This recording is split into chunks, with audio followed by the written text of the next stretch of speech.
a nonprofit that I started, which is called Black Academics, which is a nonprofit that I started to spread and really disseminate these types of educational opportunities, as well as we're now creating a curriculum um, to be launched throughout various school districts around the country. So please check out that page, the Black Academics page. And, if you know organizations that we might be able to partner with in terms of philanthropic efforts, those that can potentially donate funds for the work that we're doing, that would be great. If you yourself could make a donation, that would also be great. And then the other page that I'm going to share is the Diagnosing Whiteness and Anti-Blackness video course series that I produced about a year and a half ago now, I would say. And it launched in conjunction with my last book, Diagnosing Whiteness and Anti-Blackness. Um, it's for people who may not have the time to read or may not be prone to reading.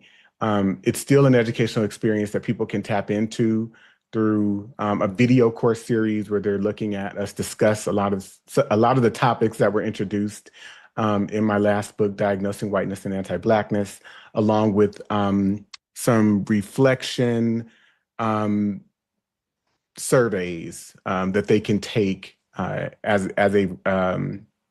an addition or as a reflective exercise once they watch the video course series. So there's a survey at the end of each video course series. So I would ask you, please spread the word on that.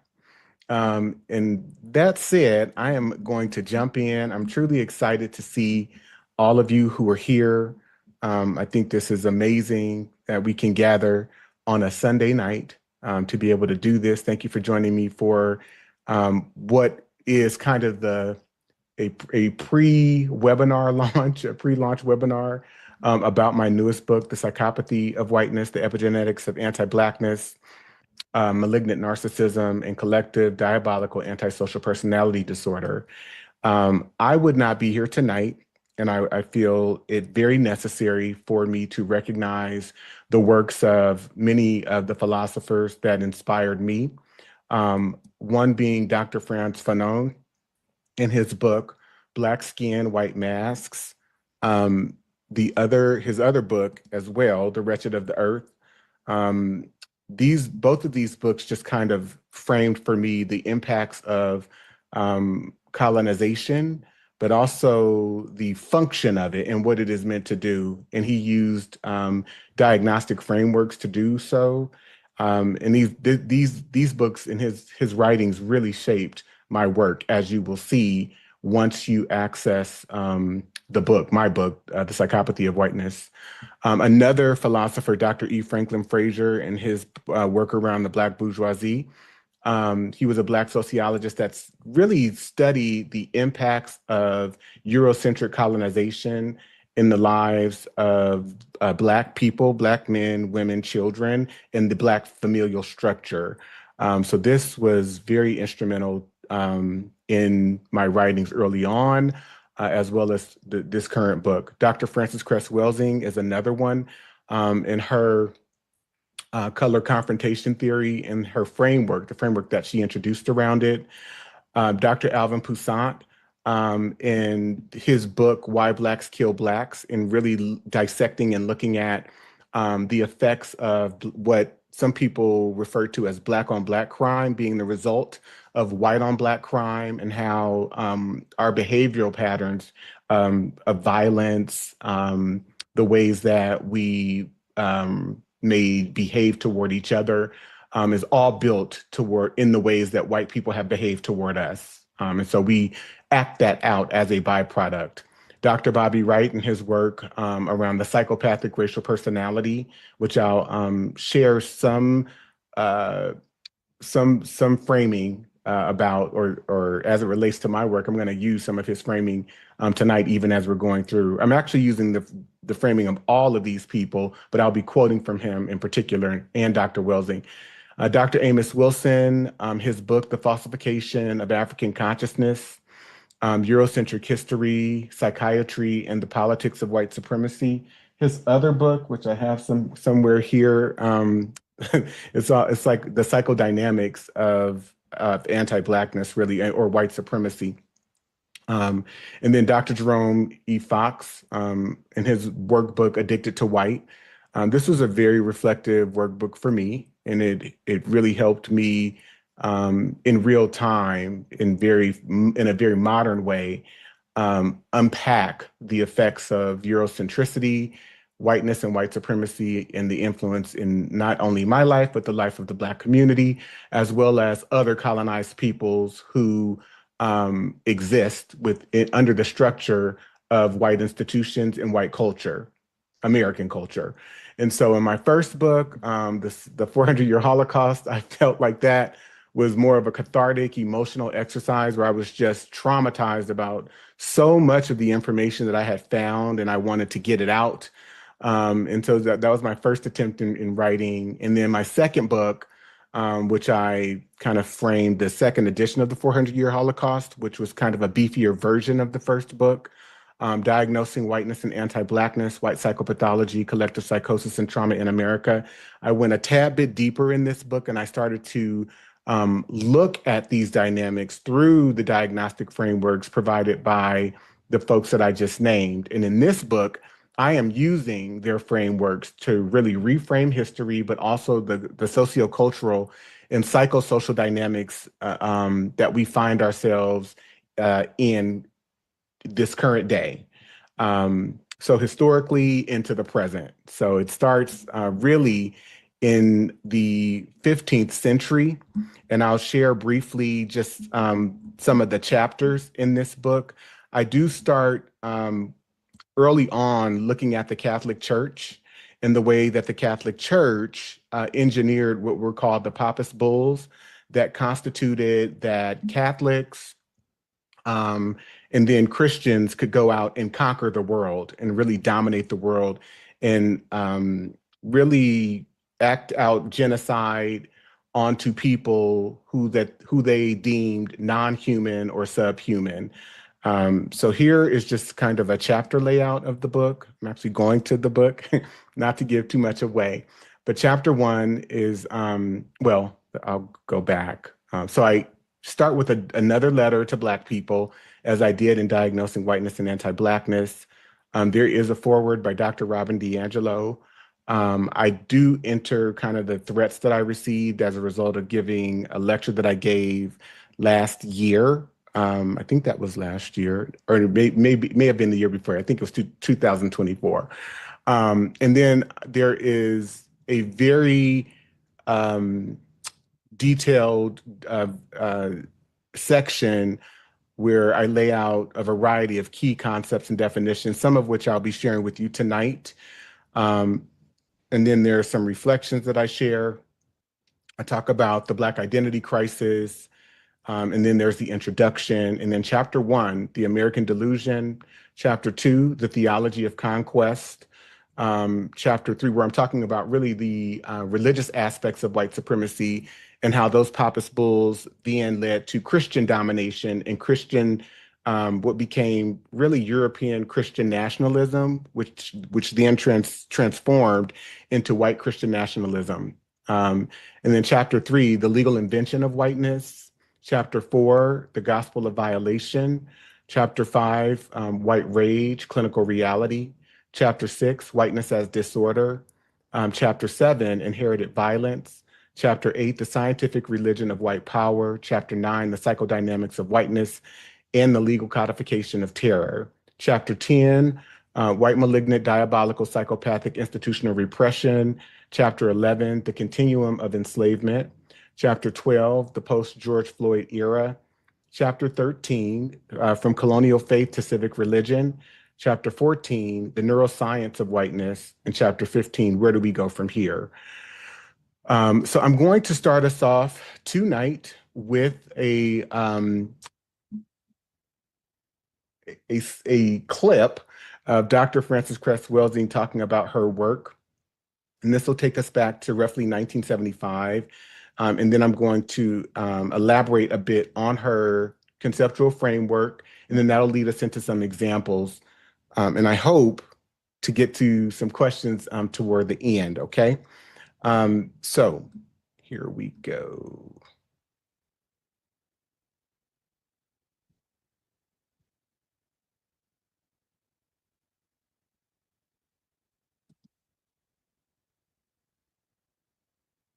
Hey, Rochelle. Great to see you. Hey, Rick. What's up, Dante? Here we go. Mr. Prince has the first question. Yes, Dr. Welsing, it's been about a year ago since you were dismissed from Howard University, and at the time I recall you charged that your crest theory, which in brief holds that whites are inferior to blacks because of the lack of melanin, was responsible for that dismissal. And I'm wondering whether you still believe that and what proof you have of that. Well, Dick, I do believe it. I was dismissed from Howard, fired from Howard in June 1975.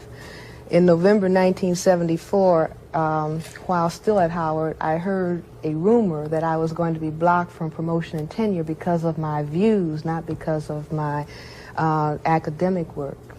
And I went immediately to the Dean of the College of Medicine, Dr. Marion Mann, and I asked him, I said, Dr. Mann, I hear that I am going to be blocked from promotion and tenure because of my views.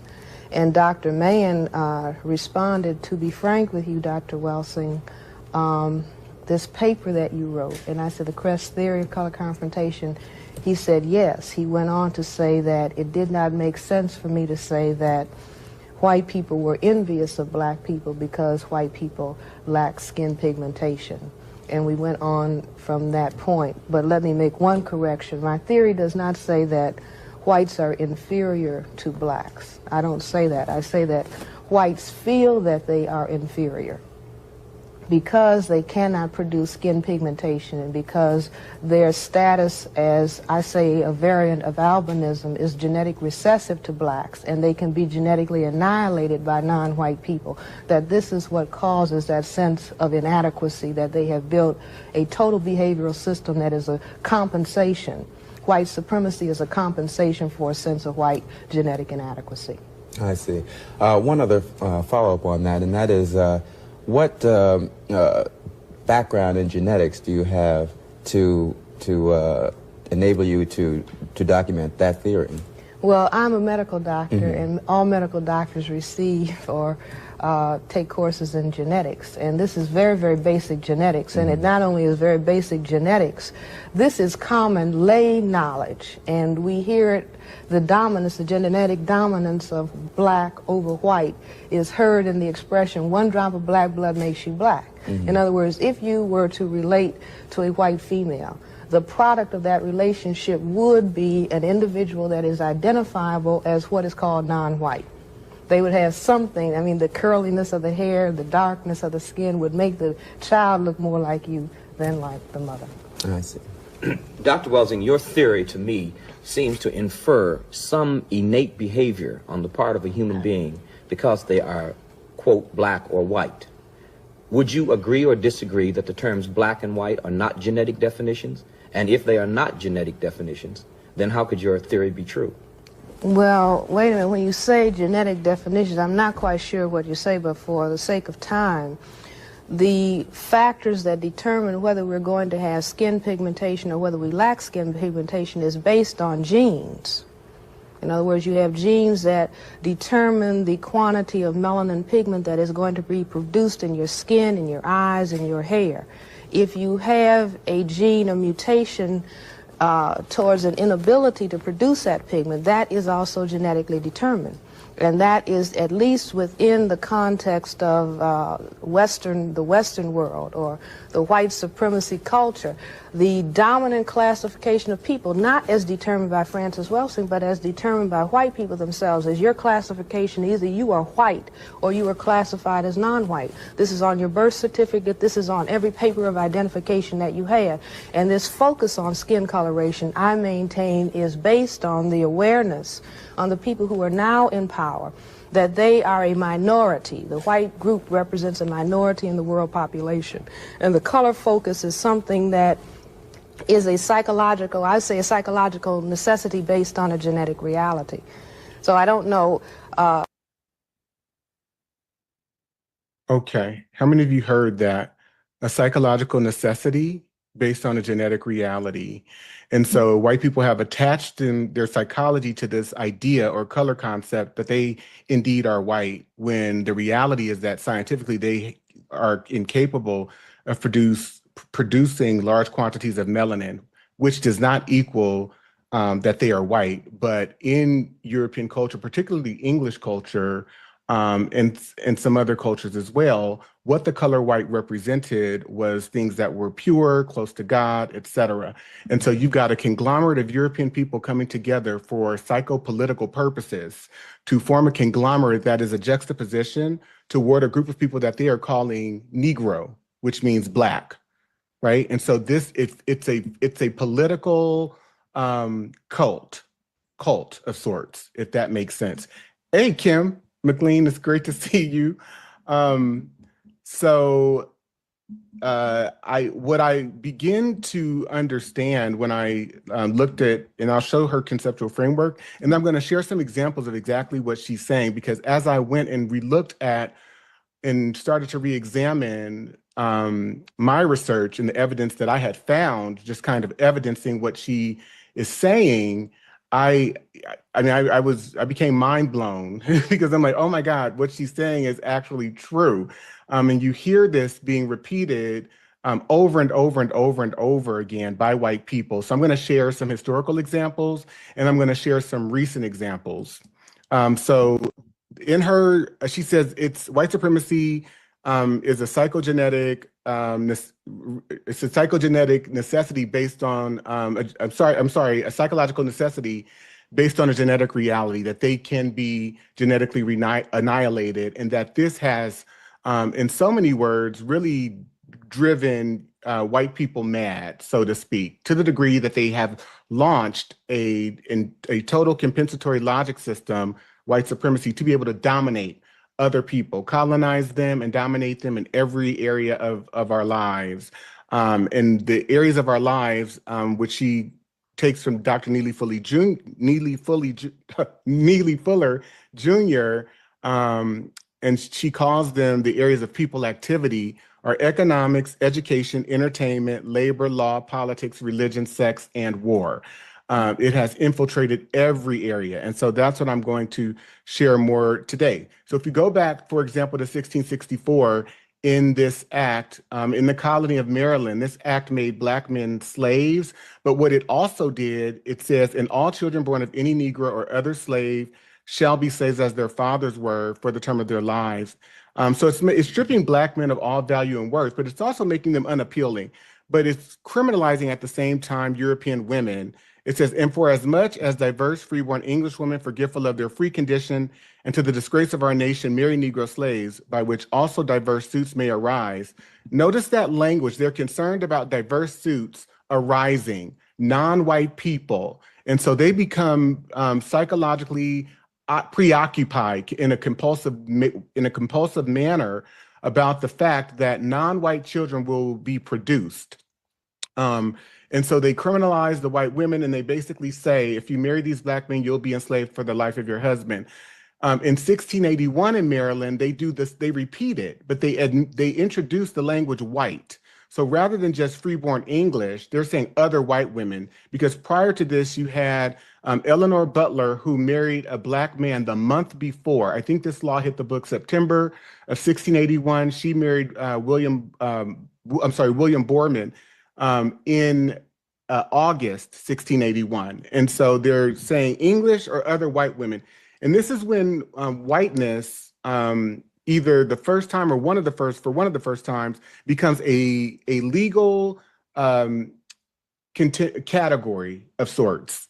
And they introduce another law similar to this in the Virginia colony in 1691. That one is much more explicit.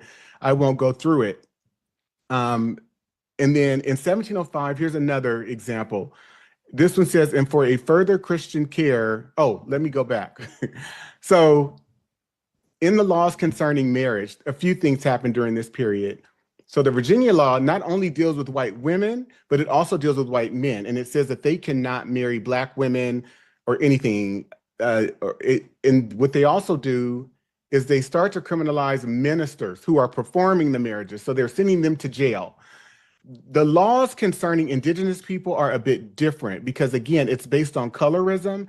And for as much as members of certain indigenous tribes were able to intermix or amalgamate with white people, and it produced a product that was of a hue that it was similar to that of a European person, they were fine with those marriages. So you don't see the same types of legal actions being taken where certain members of certain indigenous communities are concerned. If they if they were darker and or considered a mestizo, then yes, they had a concern with that because it would produce a brown baby. This law does a few things. So it says, and for a further Christian care and usage of all Christian servants, be it also enacted by the authority aforesaid, and it is hereby enacted that no Negroes, mulattoes, or Indians, although Christians or Jews, Moors, Mohammedans. So they're talking about Afro Jewish people because, and I want to frame this adequately. Jewish people were thought to have and did cohabitate with Moorish people in Spain for a period of almost 700 years or maybe a little bit over. And so all of these indications that you see here of various identity categories are people who are assumed to be of African descent. So it says that no Negroes, mulattoes, Indians, although Christians or Jews, Moors, Mohammedans, or other infidels shall at any time purchase any Christian servant nor any other except of their own complexion. So, and I'm just going to stop this for just 1 second. How many of you see just by the use of that language, they're concerned about color, they're concerned about complexion, it's occupying their psychology. So I want you to, if you can, for those of you who can, just write a quick reflection in the chat based on what I've explained so far so that I can understand whether you're tracking with me or I need to kind of slow down. So if you can write just kind of your thoughts, I'll give you maybe a minute to do that in the chat. That would be great. What are you taking away or what's resonating with you so far based on what I've shared and kind of how I frame this discussion?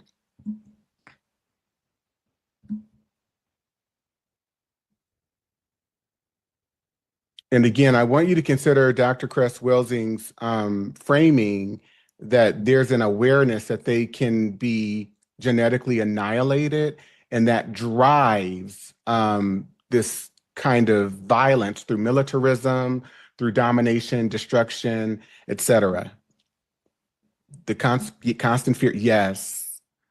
And so within the framing of this particular law from 1705 from the Virginia colony, they say that if, you know, a brown person or a black person of African descent purchases a white servant, then that white servant shall be made free by this law. The contract will be null and void. They do not want white servants, whether male or female, around black or brown people, so to speak.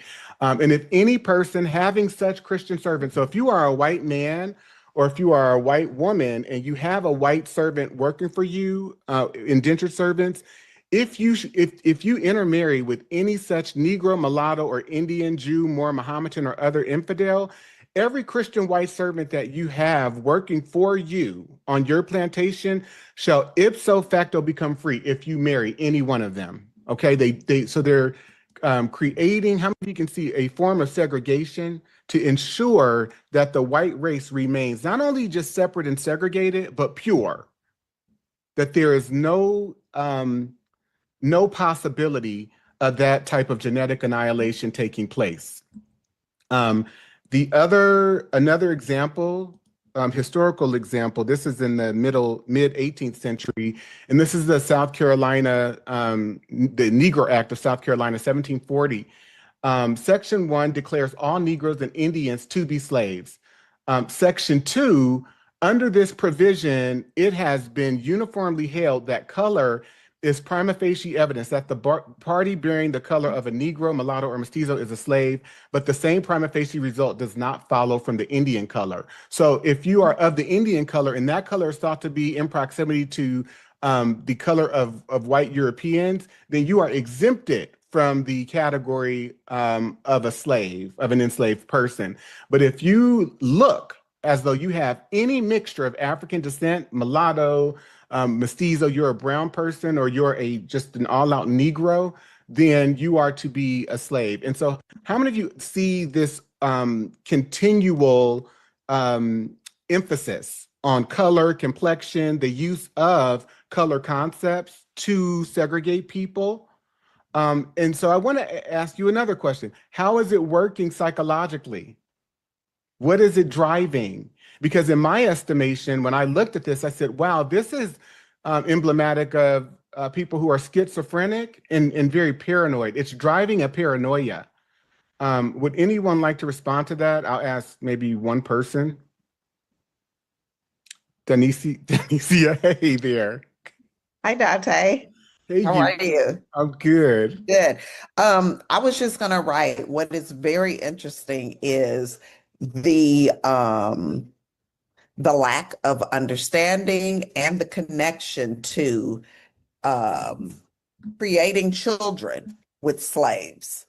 So it's almost as if white folks were having like out-of-body experiences. Like they talk about aliens now, but the aliens were truly them, because I'm going to separate my whiteness, even though I am raping these slave women, producing children, and enslaving them. I am separating myself completely from them. And that to me rings of a psychological disorder. Yeah, absolutely. It's psychopathological for sure. And that's what I also scale out in my book as well, because you're not separating yourself from the physical act. You're engaging in the violence, you're committing it, you're doing it, but then you're in denial about it, and you're projecting that, oh, these women are making me do this, these men are making me do this, oh, these young girls and these young boys are making me commit sexual assault and sodomize them. So it's a process of dissociation. It's a process of projection always, which I'm going to get into. And so when you look at the psychological development of whiteness and the fact that the United States of America was founded on the premise that only a free white person, right? So again, we know that whiteness is not real, but only those that we deem that look and meet our prima facie definition of what a white person is can be admitted to the United States of America. And so Dr. Cress-Welsing, she says, white supremacy is a power system dynamic, structured and maintained by persons who classify themselves as white, whether consciously or subconsciously determined. It consists of patterns of perception, logic, symbol formation, thoughts, speech, actions, and emotional response infused simultaneously into all areas of people activity, including economics, education, entertainment, labor, law, politics, religion, sex, and war. White supremacy's ultimate purpose is to ensure white genetic survival and prevent white genetic annihilation on planet Earth. And so you have presidents, for example, like Thomas Jefferson. I've shared this example many times. He says that I advance it, therefore, as a suspicion only that the blacks, whether originally a distinct race or made distinct by time and circumstances, are inferior to the whites in the endowments, both of body and mind. And so what you see within this one example, as well as the examples, the legal examples that I shared, are what these theorists and what I have defined as white projectionism in my book. A core psychocognitive defense mechanism of whiteness. It is the compulsive need to externalize one's own guilt, violence, and pathology onto racialized others, thereby preserving the illusion of moral purity. Rooted in white paranoia and fear of accountability, white projection functions as the primary coping mechanism of the white ego. The very traits white society most represses, aggression, deceit, sexual deviance, moral instability, are attributed to Black and non-white peoples. Clinically, it reflects projective identification. The disowned aspects of the white psyche are assigned to others who are then punished for embodying them. This recursive delusion allows whiteness to maintain its innocence while perpetuating harm, rendering the aggressor perpetually victimized by those it oppresses. He also says that Black people secrete less by the kidneys and more by the glands of the skin. Again, none of this being a statement of fact, but being a statement of his cognitive distortion. This is all rooted in a distorted perception. President Abraham Lincoln, I will say then that I am not nor ever have been in favor of bringing about in any way the social and political equality of the white and Black races. He understands that it's something that is structured into society and that white people have been situated on a pedestal, that they have been positioned by laws, by policies, by economic accessibility to be able to participate in society. He says he does not want to bring about that equality where Black people are concerned. And so within this statement is kind of, again, this need to oppress Black people. He says that I am not or ever have been in favor of making voters or jurors of Negroes, nor of qualifying them to hold office. So it's a compensatory logic system that is a domination system, right? They have the ability to decide who can vote, who won't, and so on, nor to intermarry with white people. And I will say in addition to this, that there's a physical difference. Again, Black people, or the idea of Blackness, occupying so much of his mindset. There's a physical difference between the white and Black races, which I believe will forever forbid the two races living together on terms of social and political equality. And inasmuch as they cannot so live, while they do remain together, there must be the position of superior and inferior. And I, as much as any other man, am in favor of having the superior position assigned to the white race. He's not just in favor of it, he is compulsively obsessed and concerned with it. That is what his statement, and that's true of all white people. President Andrew Johnson, Lincoln's successor, if Blacks were given the right to vote, that would place every slave-footed, bandy-shanked, humpback, thick-lipped, flat-nosed, woolly-headed, ebon-colored Negro in the country upon an equality with the poor white man. As long as I am president, this will be a country for white men and a government for white men. This is white supremacy. This is white psychopathology in action. I am concerned with about the survival of white people, this idea of whiteness and white people that I have conjured up in my head, and that is who I am fighting for. That is what is of most importance and value to me. President Richard Nixon, you have to face the facts. The whole problem is really the Blacks. The key is to devise a system that recognizes this without appearing to. Again, it is an obsession. It's a psychopathological obsession. Donald Trump was reported to have said, I think that that guy is lazy, and it's probably not his fault because laziness is a trait in Blacks. It really is. I believe that. Trump also later acknowledged that, okay, so yeah. So anyway, again, the psychocultural aspects of this, that this mindset, this psychology has been so deeply embedded into the minds of European people. And again, none of it being a statement of truth or fact. It is rooted in their perceptions, their warped, their warped misperceptions of people of African descent and those that they call Black, have characterized as Black people. So Dr. Bobby Wright, in The Psychopathic Racial Personality, he analyzed the behavior of European Americans toward African Americans through the lens of psychopathy. He proposed that the historical and ongoing mistreatment of African Americans by European Americans is not simply a matter of prejudice or ignorance, but it is indicative of a deep-seated psychological condition. So some of the key characteristics, Dr. Wright argued that the defining traits of the psychopathic racial personality include an absence of empathy, a disregard for the humanity of others, deceitfulness, and a persistent pattern of exploiting and oppressing African Americans. He believed that these traits are manifested in institutionalized racism, systemic violence, and cultural domination. And so he says, in their relationship with the Black race, whites are psychopaths, and their behavior represents an underlying biologically transmitted proclivity with roots deep in their evolutionary history. The psychopath is an individual who is constantly in conflict with other persons or groups. He is unable to experience guilt, is completely selfish and callous, and has a total disregard for the rights of others. One of the best methods that can be used to measure the psychopathic traits of the white race is observing and analyzing their universal overt behaviors and attitudes towards Blacks. Psychopaths simply ignore the concept of right and wrong. By ignoring this trait in the white race, the lack of ethical and moral development Blacks have made and are still making a tragic mistake in basing the worldwide Black liberation movement on moral suasion. It is pathological for Blacks to keep attempting to use moral suasion on a people who have no morality where race is the variable. And so when you look at, for example, Charlie Kirk, he says, if I see a Black pilot, I'm going to be like, boy, I hope he's qualified. It begs the question when you see a Black pilot, you wonder, you say, I hope they are qualified. In the spirit of affirmative action, we have Ramon and Cadillac, who are your two pilots. They've never flown before, but they are Black.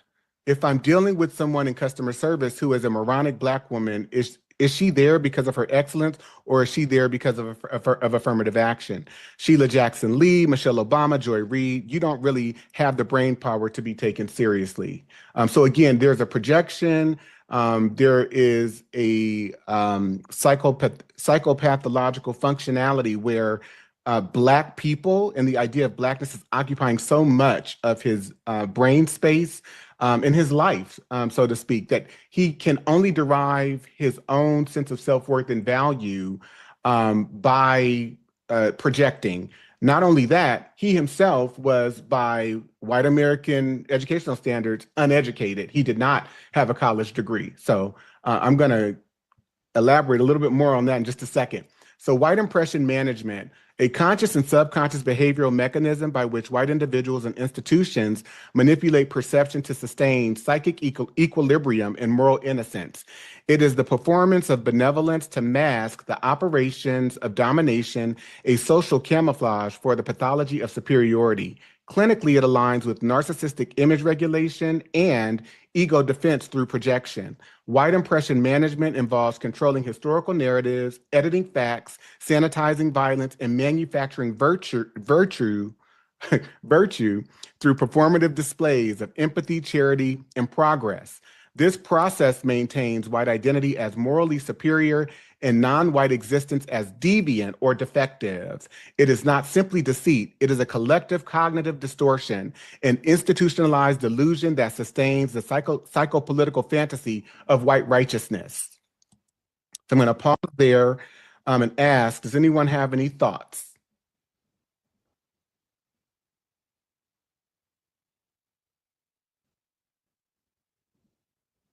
Okay, I'm going to move on for the sake of time. And so again, when you look at kind of this impression management, right, and what white people project to the world about themselves and to themselves about who they are, you see that it's not rooted in any type of factual analysis or truth as well, which is why you can have, for example, this guy, John Corcoran, who wrote an article that I featured in my first and second book. He says, I was a teacher for 17 years, but I couldn't read or write. So within the reality of whiteness and white supremacy, there's this projection that we are superior, but in real time, it does not account for white inadequacy and white mediocrity that really is the standard for whiteness, because you don't have to be good, you don't have to prove capability, you don't have to prove competence, and you are rewarded with countless opportunities because you are white. We see that from people like Pete Hegseth, Kristi Noem, Pam Bondi, who we saw appear before Congress earlier this week, Matt Gaetz, Tulsi Gabbard. And I love this post by Dwayne Buckingham. He said, I love the diversity within the incoming administration and feel like they will represent and fight for ethnic minorities. They understand and empathize with groups who have experienced social justice.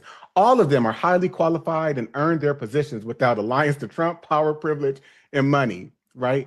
Hegseth told Senator he paid $50,000 to a woman who accused him of 2017 sex assault. So you can pay prostitutes, you can be an admitted, or you can be an accused sexual abuser, multiple women accusing him of rape.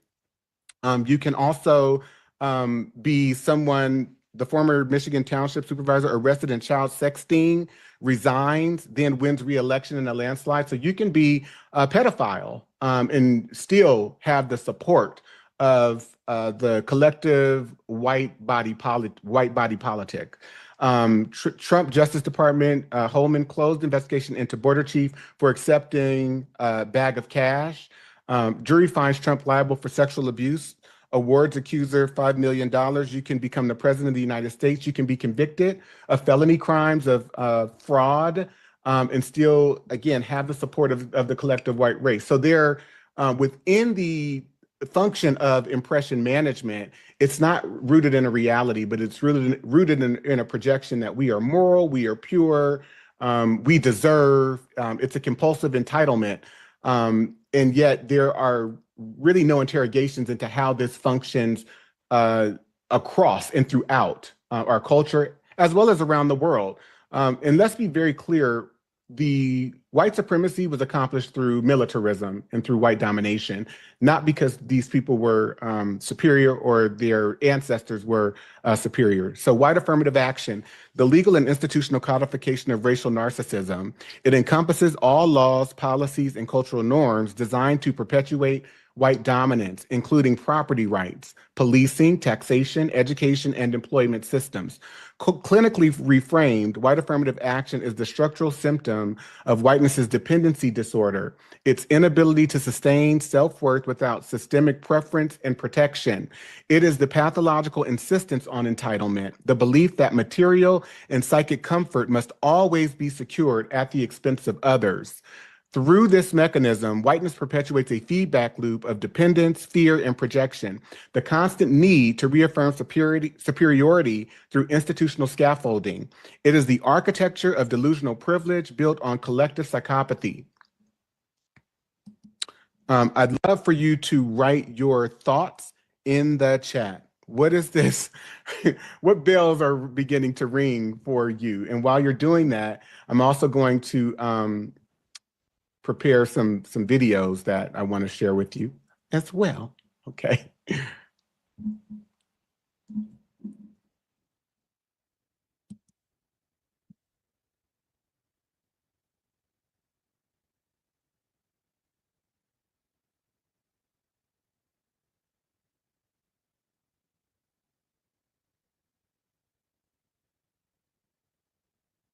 All right, I'm just going to share this video. This was the other day. Someone that Trump nominated appeared before Congress, and I want you to hear what he's saying, okay?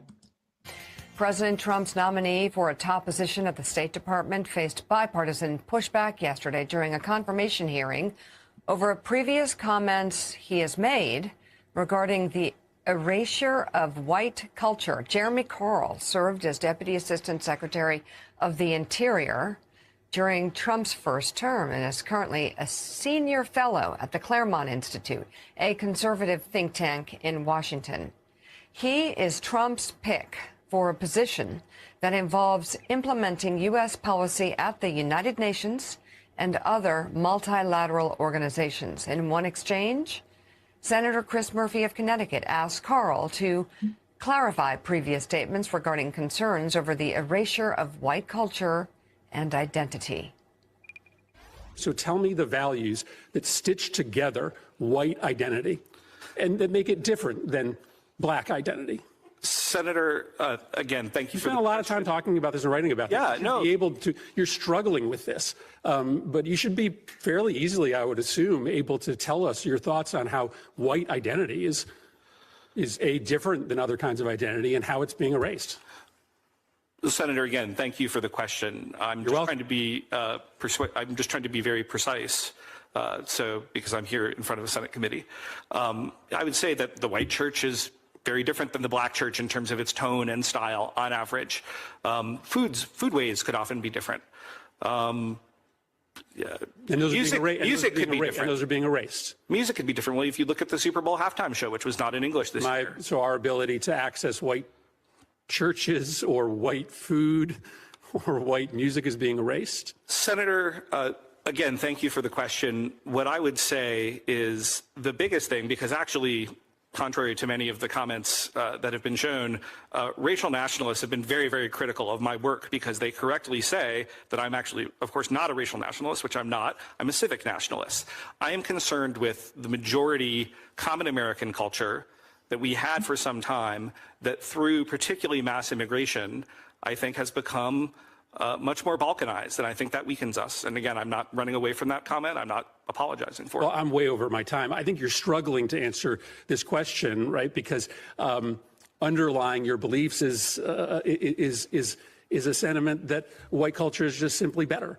That no, Senator, I have to disagree with that. But you haven't been able to really coherently answer any of my questions about how you define white culture, how you define the threat that's posed. I appreciate you being very honest that you believe that white Americans are subject to greater amounts of discrimination in this country than black Americans. I do not think that's a sentiment that is shared broadly on this committee. It is all what makes you just wildly, wildly unqualified to take this post. I'm well over my time. Thank you. Well, Senator, I do appreciate you letting me actually respond. I genuinely do. So thank you.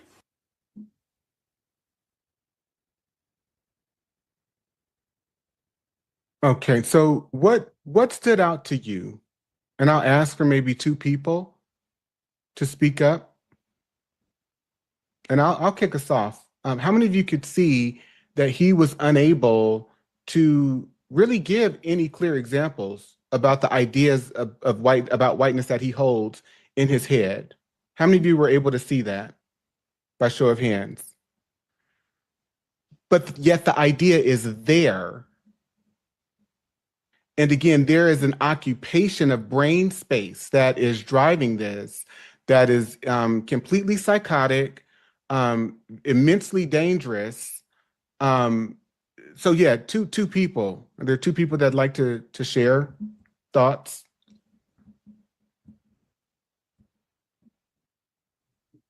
Hey, Dante. Hey, Angel. Hey, how you doing? I'm good. Great to see you. Good to see you. When I watched it, because I've watched it multiple times at this point, I'm really trying to listen to what he's trying to say.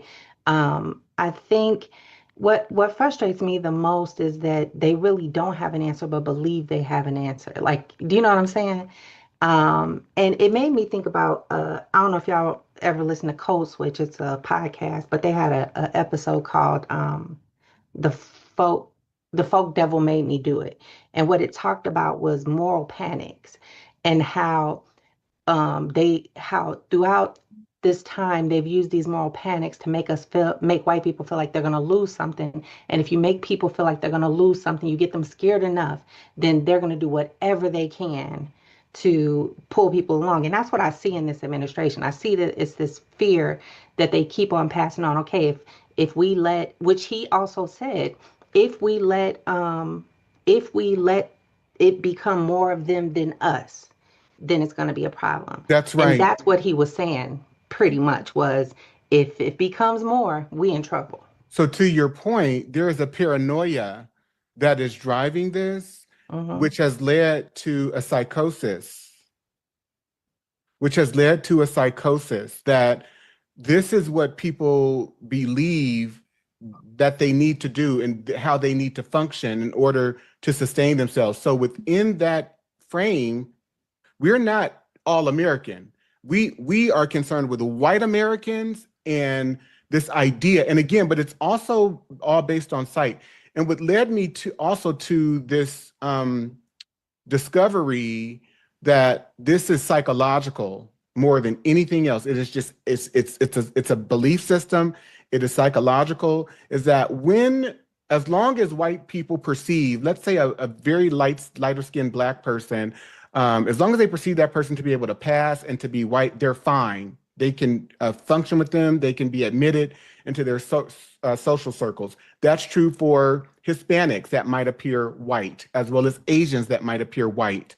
They're fine. The moment that they begin to think or they find out that they are mixed with something or that they're Black, it sends off neuro it sends off neural waves, in their psyche where they begin to unravel, essentially. So I know I asked for two people, but I'm going to go on for the sake of time. So white psychopathy, in my book, I define it as the behavioral and affective engine of white supremacy. It represents the chronic compulsion of white people to assert dominance over Black and other non-white peoples as a means of affirming existence. Clinically, white psychopathy functions as a dependency disorder. The white psyche's self-worth depends upon the subjugation of others. Oppression becomes the psychic drug of the dominant class, necessary to sustain the illusion of control and coherence. This psychopathy expresses itself in law, medicine, religion, and education as the rational exercise of authority. Yet beneath these structures lies a shared neurotic core, the inability to experience humanity without hierarchy. The white subject's pleasure principle is rooted in domination. The sight of Black suffering reaffirms its sense of being. Thus, white psychopathy is not deviation, but doctrine, the emotional infrastructure of Western civilization. So Dr. Bobby Wright and Dr. Amos Wilson, also Dr. Cress Welsing, they talked about this as being neurobiological. So when we talk about white racism as neurobiological, we're pointing to the idea that racism is not just a belief system floating in the air. It is deeply wired into the brain and nervous system throughout social conditioning, learned behaviors, and stress responses.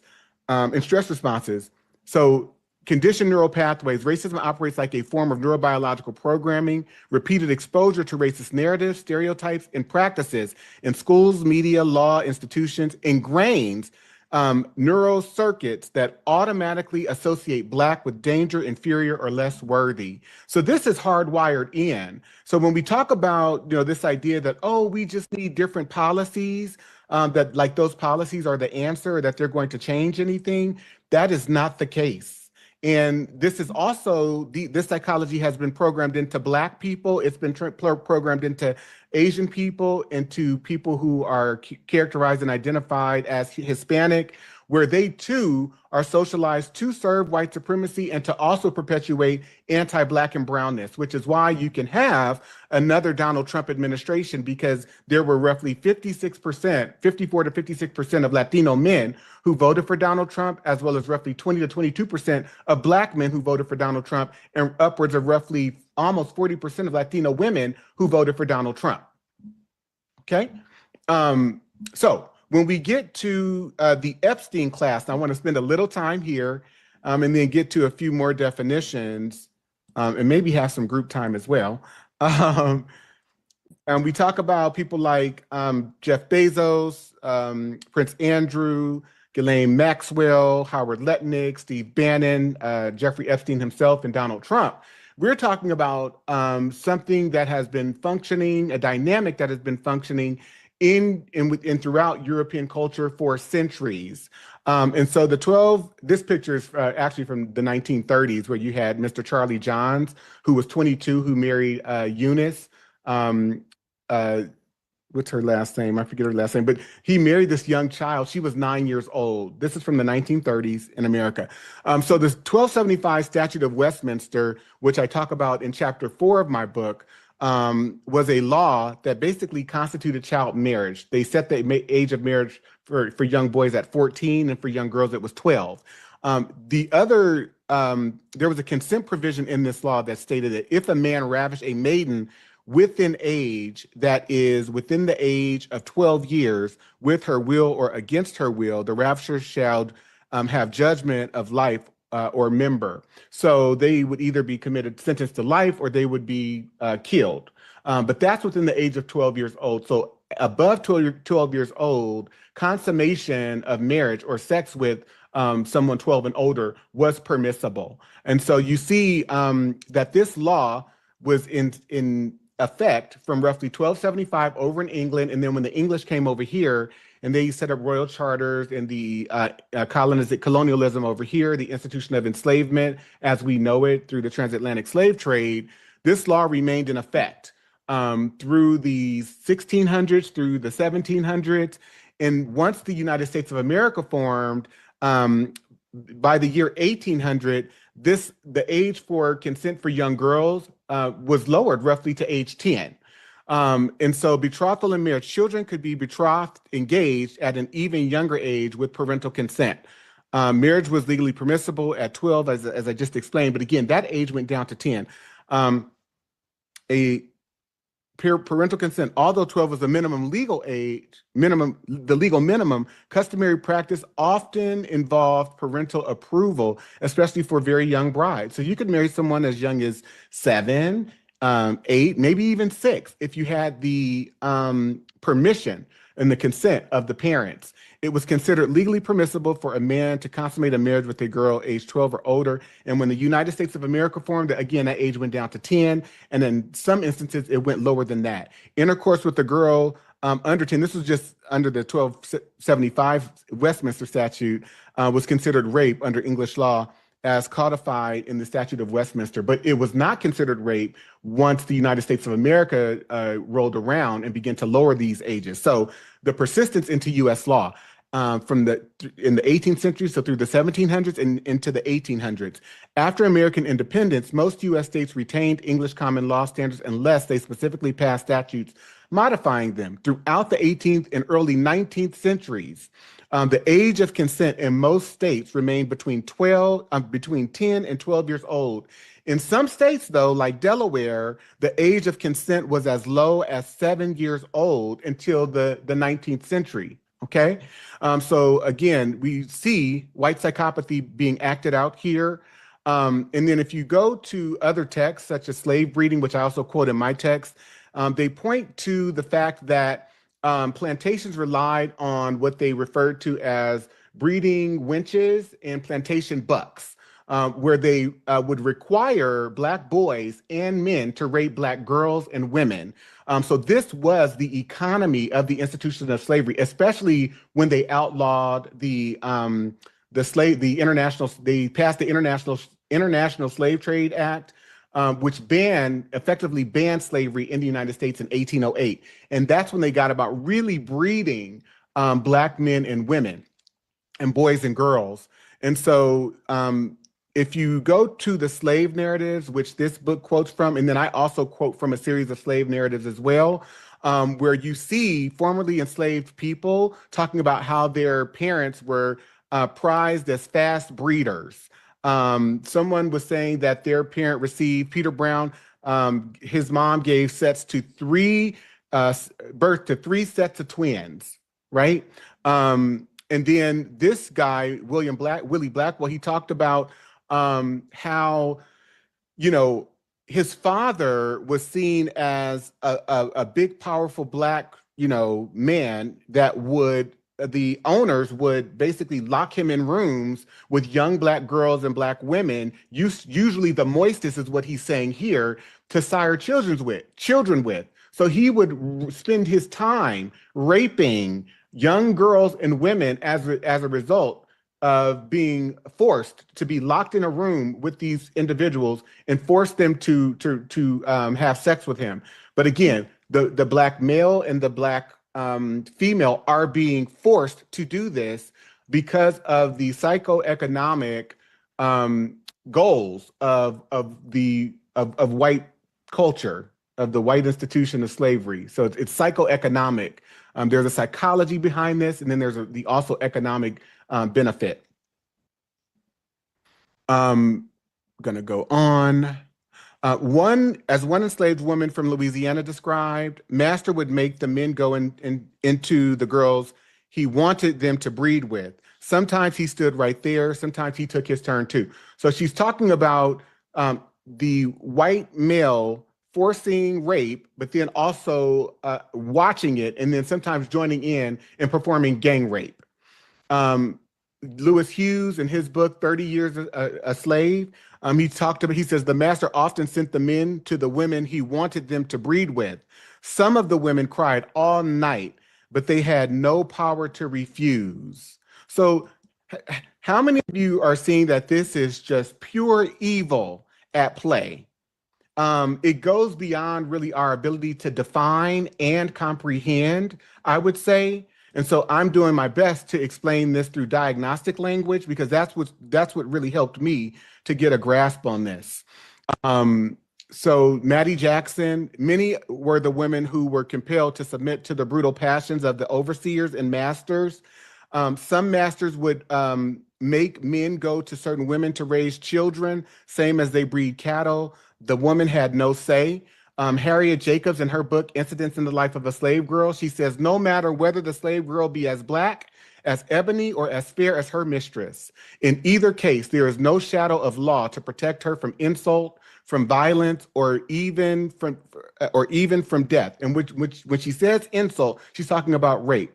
The degradation, the wrongs, the vices that grow out of slavery are more than I can describe. And so when I looked at, for example, cases like R. Kelly, cases like P. Diddy, I'm looking at the behavior of Black men, which is something that's been trained into Black men when we see these types of offenses occurring, but they are patterned after white male behavior. And they have also been regulated by white male pathological behavior as well, once for economic profit and also political gain and functionality. But now it's just culture. It's culture. And so William Brown, in his narrative, he says, there was a woman on the plantation who made it her business to take the young colored boys to her room. And so you see repeated narratives like this by some of the men in their journals, in their narratives, about how white girls and women would molest and or rape Black men and boys, and they would force them to have sex with them. And in some cases, they would threaten them. They would threaten to have them murdered if they did not. And so President Thomas Jefferson, he says, I know no error more consuming to an estate than that of stocking farms with men almost exclusively. I consider a woman who brings a child every 2 years as more profitable than the best man on the farm. What she produces is in addition to the capital, while his labors disappear in mere consumption. And so what he's talking about is if you stock your plantations with mostly young girls and women, you can have them raped. You can breed them, and they will breed the slaves that you need. It's not economically savvy to go out and purchase men to stock your farms with, because once they die, they're done. But if you get your hands on these young Black girls and Black women, you can breed them, and you can have them raped, and you can just reproduce as much labor as you need. So again, there's a psychological, political, and economic and entertainment aspect to all of what was happening there. When you see rape laws introduced within the context of the United States, they only refer to white women. Only white women are seen as those who are rapeable.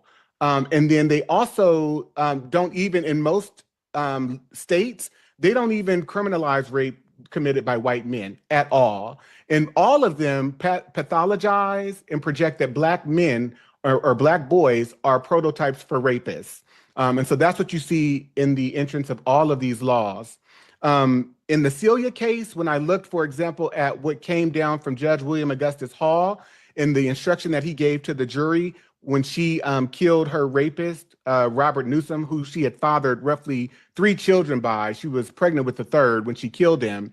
But the judge basically said in this case, if Newsom was in the habit of having intercourse with the defendant who was his slave and went to her cabin on the night he was killed to have intercourse with her or for any other purpose, and while standing in the floor talking to her, she struck him with a stick, which was a dangerous weapon, and knocked him down, and struck him again after he fell and killed him by either blow. It is murder in the first degree. So she should not have been defending herself, because if he was in the habit of raping her and he had been doing it, she needed to submit. So how many of you can see the connections in terms of what's happening right now with this kind of worldwide pedophile ring that's being discovered, I guess, for the first time, but that this has been at play and ongoing for centuries? By show of hands. Okay. I'm going to, again, and you see this pathology further actualized and realized through various rulings. This is the Mississippi Supreme Court in 1859. They considered whether the violation and the rape of a 9-year-old girl by an enslaved black male was actually rape. And what they decided was that it was not rape because rape could only be committed by or on the person, on the body of a white woman. And so within this ruling, there are several things happening here that just kind of jumped out at me. They say the crime of rape does not exist in this state between African slaves. Our laws recognize no marital status as between slaves. Their sexual intercourse is left to be regulated by their owners. The regulations of law. So think about this. From one plantation to the next, if one plantation wants to set up and have gang rape every day, every night, if they also want to engage in taking the children of their the enslaved people, the enslaved adults that they have there, and they want to sodomize young boys, 5 years old, 6 years old, 7 years old. They want to gang rape young girls, 6, 7, 8. They are in charge of the law around intimacies. So it's left up to each plantation owner. So think about how vile, how pathological this is. And so they go on to say the regulations of law as to the white race, again, this idea of whiteness, on the subject of sexual intercourse do not and cannot for obvious reasons apply to slaves. Their intercourse is promiscuous, and the violation of a female slave by a male slave would be a mere assault and battery. So I have several more examples that I outline in my book. Actually, there are a myriad of examples, and I want you to get the book, so I don't want to give too much away. But white psychopathology is defined as, I define it as a complex civilization-level disorder created and perpetuated through centuries of moral anesthesia, cognitive distortion, and emotional detachment. It fuses the traits of psychopathy, absence of empathy, sociopathy, moral disconnection from communal reality, and malignant narcissism, pathological self-exaltation. White psychopathology manifests as a collective personality disorder disguised as normalcy. It compels white individuals and systems to pathologize others in order to conceal their own psychic fragmentation. Its expressions include racial violence, scientific racism, cultural theft, and moral inversion of calling domination democracy. This pathology is both personal and institutional. The private delusion of superiority becomes the public policy of civilization. Whiteness therefore operates as a socially transmitted disorder, one that converts violence into virtue and moral psychosis into institutional standard. And then lastly, collective diabolical antisocial personality disorder. This is a collective and individual psychopathology characterized by chronic moral inversion, pathological lying, emotional anesthesia, and the compulsion to dominate, exploit, and dehumanize others, particularly Black and Indigenous peoples, for psychological equilibrium. It represents the most evolved and destructive strain of antisocial behavior in human history, fusing psychopathy, sociopathy, and malignant narcissism into a single cultural and institutional disorder. Some of the core traits, so CAAPD manifests when domination, not empathy, becomes the organizing principle of identity, government, and economy. Core traits: pathological entitlement, a delusional conviction of divine or racial superiority, the belief that one's group is inherently authorized to rule, possess, or punish others. 2, moral inversion, the capacity to rename violence as virtue, colonization as civilization, enslavement as enterprise, segregation as order, genocide as salvation. 3, instrumental affect, selective empathy deployed only when it reinforces control or absolves guilt, emotional detachment from the suffering of racialized others. 4, predatory dependency, a parasitic relationship to Black creativity, labor, and suffering, requiring subjugation to maintain psychic stability. 5, collective projection, chronic psychological displacement of one's own deviance, lust, and violence onto the oppressed, producing myths of the Black rapist, the dangerous immigrant, or the ungrateful poor. 6, institutional codification, the translation of private pathology into law, policy, and theology, ensuring that personal illness becomes state behavior. So I am going to put you all into groups. And what I'd like to do is just have you just discuss for a very brief period, maybe 5 minutes or so. What's your one takeaway from attending this overview webinar of this book? Here we go.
Dr. Smith, are you on?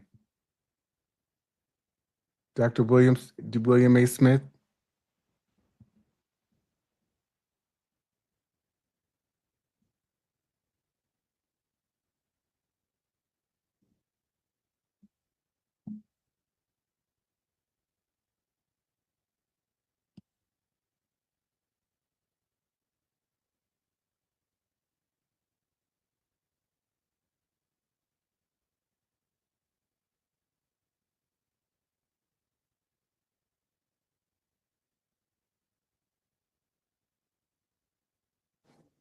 I'm on. I just had to take a phone call. I'm sorry.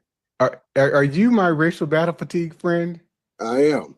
Well, I am such a fan of your work. I quote your work. I have just referred and relied on it. I referred to it and relied on it for some years. Thank you so much for your powerful work. Well, I appreciate that, and I'm glad you're doing what you're doing. I was listening to my daughter called me and distracted me. Not a problem. Not a problem. I'm so glad that you are able to be here. Oh, thank you. So I'm gonna hang out. How long is it going to continue to go? Just another 10 to 15 minutes. Okay, so I'm gonna hang out right here, and then I'll finish with my daughter and be back listening to you. Okay. All right. I appreciate you. Thank you. All right.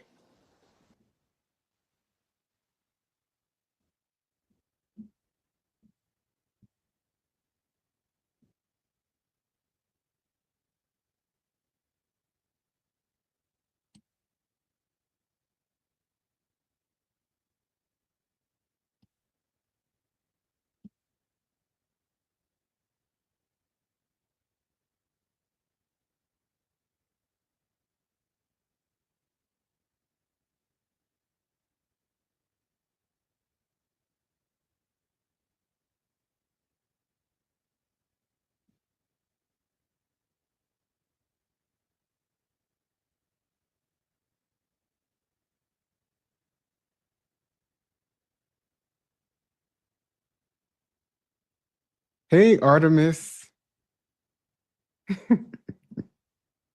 Oh, Dante. Good to see you. Thanks for joining. It's 4 o'clock in the morning here, so you must know I love you. You're in South Africa? Yes. Okay.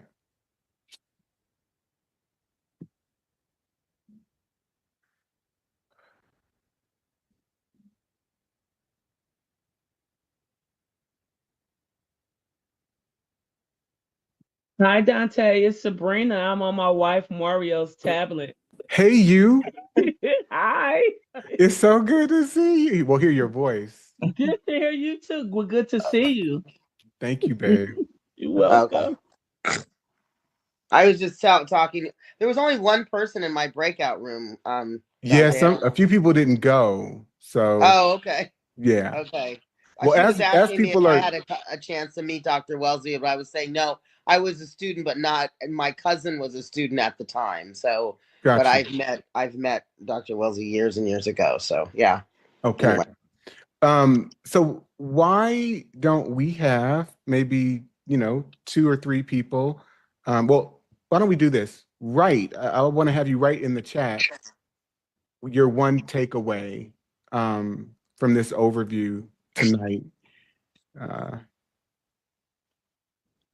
And then I'm also, if any of you have connects to the Breakfast Club, because I really want to go on some major Black outlets to share and present on this work, because I hear a lot of commentaries, and not that people, well, I'll say this, I hear a lot of commentaries that are very limited in the analysis, and mostly because most people, in my experience, just have a limited grasp on history and haven't done like a very thorough analysis of factual, a chronological factual framework, I guess, of sorts. So it just kind of limits the commentary sometimes. So if any of you have connections to like the Breakfast Club or to some outlets, please let me know.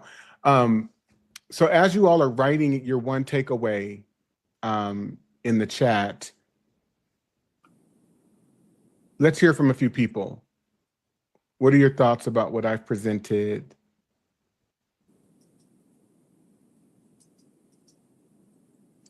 Feelings? I hope it's okay if I speak without putting my hand up. I'm not very good at finding where the hands and everything are. I've been following you for a while, and what you've been doing is actually quite brilliant.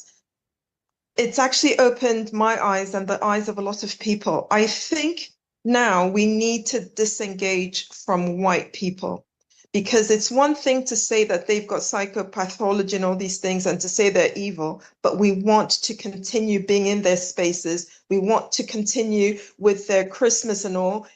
We've had Kwanzaa for a long time. I'm in Nigeria. I've got Igbo heritage, but I'm Black British. But I'm in Nigeria right now. I'm a retired London police officer. And I've seen a lot in my life because I was mostly in England and 10 years in France. But we have to disengage. If we don't disengage, white people will think that they are our saviors and they'll think they're wonderful. And the last thing I'll say, because I know others want to speak, in Nigeria, we've been colonized, and all of core Africa, all of Black Africa, and the church with there's a man called Frederick Lugard. He's the one who amalgamated Nigeria. And they had this plan, the fetish of white prestige. It's in their report.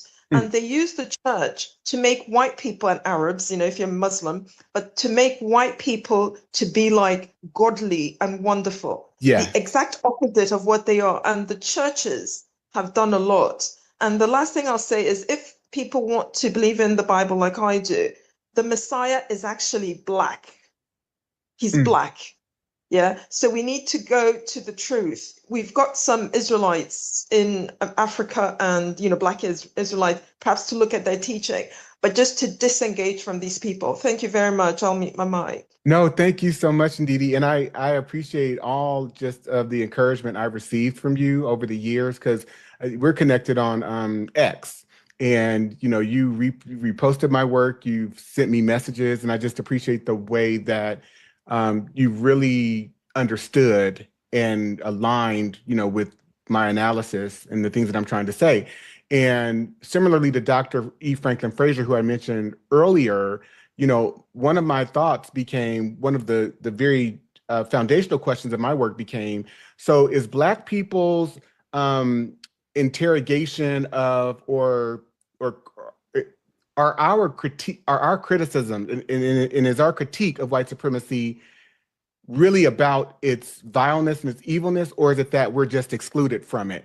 And so you hit on something very powerful in what you said, because for as much as we can be critical, there are, and it's been proven when you look at the token class of Black people, which I myself was a part of at one time, you begin to align yourself by all of the norms, the structures, everything, and you feel good about it. And you define yourself by it, and then you look down on people who have not achieved through these structures, who have not measured up to the standards, the norms, the measures, et cetera.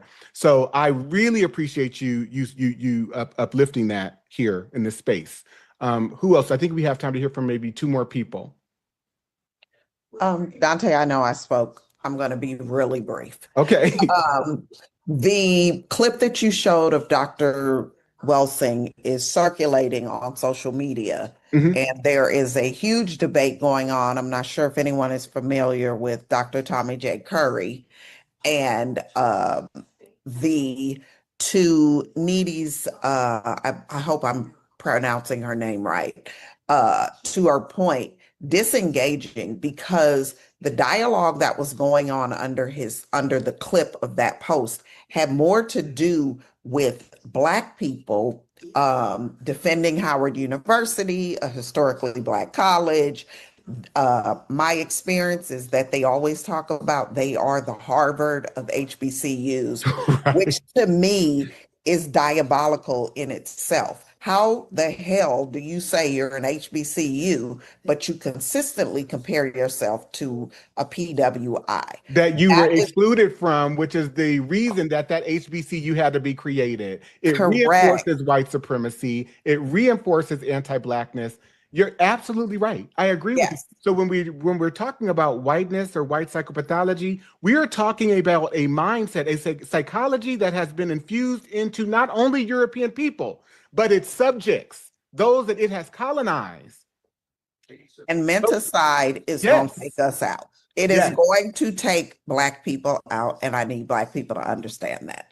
Thank you so much. And I talk about that in my second book and in this book as well. Artemis. What struck me with tonight's talk, only because all your slides had this fundamental patriarchal male dominance theme about it, and I'm just wondering, did it not start there with men possessed this natural authority over all the political, intellectual, and moral life, which then became the sort of unquestioned position from which all these racial categories would be created? So the white male is the universal knower, the rational arbiter. I mean, something different just struck me about all this male dominance and patriarchy having created all of this. And so I don't really have the words for it, because it's just come to me and I haven't had time to sort of think around it. But I just want to make that comment, that not in defense of white women, of course, because they're fucking racist too, but just that. Oh, you said the white women? Yeah.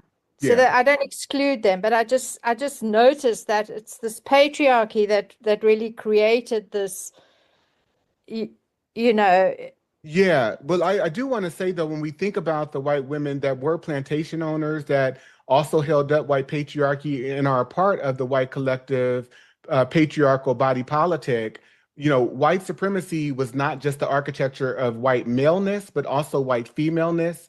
When we look at, for example, someone like Donald Trump, he was raised in a household by two parents that upheld and reinforced his vileness, what became him. And there are millions of Donald Trumps throughout this world and definitely here within our culture that are in support of that type of behavior. And so when you look at, for example, the political group White Women for Trump, right? That they have always been central to white male patriarchy. And I think that that's something that gets missed because they're right there aligned with it, in support of it, and so on and so forth. So there are ways too, and I want to talk about the ways that white supremacy and white psychopathology function in European people, which is somewhat different than how it functions in oppressed groups. There are some similarities, but there are also differences. But to your point, it is pathological self-aggrandizement at its extreme, at its most extreme.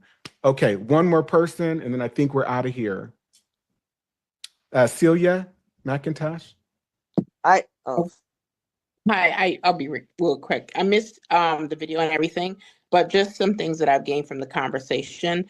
I heard this quote this week that talked about how when they talked about Pam Bondi, they said you have been protected by the privilege, but you really don't have access to it. So that just stood out to what you just said. You're in alignment with it. You're side by side by it, but still you're not fully in access of it. And the other thing that you guys brought up was disengagement. And for me, what I found out about that disengagement is that it creates more rage. So I don't know what your thoughts about that is. But that's one of the things that I've noticed when you do try, even in a workspace where you try to disengage because you are being othered anyway, and you disengage from even going on around with the politics, then the anger increases. Yeah, there's no way to fully disengage with it because you've got to participate for your survival. But on your own personal time, you do have to work to disengage with it psychologically, psycho-emotionally, and psycho-spiritually so that you don't continue to define yourself by it. You see the game for the game, that it's all a ruse, and that you're only doing it because you have to survive. That is it. Please, please, please mark your calendars on February 24th to go out on to Barnes & Noble, Amazon, and to purchase the book. The hard copy and the paperback will be available on February 24th. And I want everyone to purchase the book if you can on that day. And if you can afford to purchase multiple copies for friends and family, I want you to do that as well. And if you are white, please use your privilege and purchase 10, 20, 30 books and hand them out to Black people that you know. Please, okay? As part of our reparations project that we have going on for Black academics. Thank you so much. I appreciate you all. Any last thoughts before I disconnect, before we disconnect? Thank you so much, Dante. It's really appreciated. Thank you. Thank you. Thank you for giving us the words to express what is necessary at this time. Thank you, Dante. Love you. Love you definitely. too. Thank you for the words. My voice is not Love you, Dante. Love you too. Oh, thank you. I came late, but thank you. Thank you again, Dante. And if you write I'll give you an address, marcel@danteking.com. The first 3 people that write about what diagnosing whiteness and anti-Blackness was all about, how it touched you, just one paragraph maybe, or 2, you will receive a free copy. Just email your mailing address as well, your name and your mailing address. So if you read Diagnosing Whiteness and Anti-Blackness, that qualifies you potentially to get a free copy of this book. Okay, so the first 3 people, all right? Anyone else? Will there, Brother Dante, will there be a replay of this webinar? There will be. Okay. And you'll send that out to us? Well, it's going to be posted across, or streamed rather, across all of my pages. Oh, Brother Dante. Okay. All righty. Peace. Take care. You too. Ashe. Ashe. Bye, Dante. Thank you. Bye-bye. No, Rochelle. What do you mean no? Thoughts? So many thoughts. Want to call me? I will call you tomorrow. Okay. Because we're off tomorrow. Rick, did you give away? Thank you. Thank you, Rick. a lot. All right. All right. Uh, Talk to you soon, baby. Love you. Okay. Love you too. Dante, Yes. on Friday when I got home, I mean, I was pretty much enraged all Friday evening. There was a comment on NPR I was listening to, Ken, what's his name? The jazz player, Ken Poblonsky passed away. He made it, he before he died, he had an interview, and he said that they started the NPR interview with Ken Poblonsky was arguably possibly one of the greatest jazz musicians to ever live. I lost my shit. I just, we're being erased, Dante, and that is what's most frightening. No, we're not. I mean, not erased. That's a strong word. No, we're not being erased, but they're trying. They're trying. I think if you give any stock to that, Yeah, I don't. I can see how you might assume that perspective, Correct. but that is a statement that's not a statement of fact. Again, being made by someone on either their own platform or someone that invited them on, and it has no value. It has no value. That's what I was so angry about. It has no value. And, I was talking to my neighbor who also was here today, musicologist. She's Cuban. And, we were just talking about the history of jazz and so forth and so on. And I just, I don't know, it just angered me. So to Dinesia's point, though, you cannot give any psychic room. Right. Any psychic room. To cognitive distortion. I agree. And I, that's what I tell my clients, when they're going through things, it's like, please don't give it that brain space, because then you're not allowing the good to come in. And so, I thank you, Dante. I really appreciate it. Was a wonderful Sunday. I'm glad that you were here. Thank you. Yes. Take care. Okay. Okay. See you in a couple of weeks, I guess. Yes. Or I think this week. This week? Okay. I think so. Okay. Anyway, thank you all. Have a great night. Please tell Brittany I said hello. I definitely will. I see her tomorrow. She is making oxtails, so I am in the building. Okay. Thanks, Dante. For sure. And you and I still have a lunch date to put together. So text me and let me know when you're available. Okay. All right. All right. Bye-bye. Good night. Good night. Good night. Thank you, Artemis, for joining all the way from South Africa, too. Thank you so much. For sure. And Dr. Smith, thank you for being here. I'm so appreciative of you making time and space for this. Well, thank you, and thank you for your work. Thank you. All right. Take care, everyone.